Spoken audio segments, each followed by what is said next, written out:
चलिए दोस्तों, power star Pawan Singh के गाना भोजपुरी इंडस्ट्री में तहलका मचाने वाला एक गाना और आ गया, जिस गाना के नाम है टच बॉडी। ये गाना बवाल भोजपुरी इंडस्ट्री में, ये गाना बॉलीवुड गाना है और साथ भोजपुरी गाना है। पवन सिंह कोई भी गाना लेके आते हैं भोजपुरी इंडस्ट्री में तब तबाही मचा के रख देते हैं।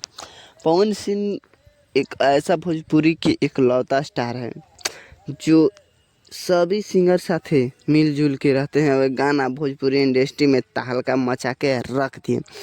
आप लोग बताइए कि गाना कैसा लगा, जिस गाना के नाम है टच बॉडी। टच बॉडी ये गाना अच्छा खासा रिस्पॉन्स भी मिल रहा है, अच्छा खासा हिंदी लेवल बॉलीवुड लेवल के गाना भी है। एकरा में भोजपुरी वर्ड भी नहीं बताया गाया गया है, खाली हिंदी लेवल से है, बॉलीवुड गाना है। ये दोनों गाना है भोजपुरी में, खाली पावर स्टार पवन सिंह है भोजपुरी इंडस्ट्री में तहलका मचा के रख देते हैं जब पवन सिंह रहते हैं। तो पवन सिंह बवाल भोजपुरी इंडस्ट्री में मचा के रखे हैं। हम हमेशा ऐसा वीडियो आप लोगों तक जितना जल्दी लाने को मैं प्रयास करता हूँ। पूरा वीडियो देखने के लिए आप लोगों को धन्यवाद।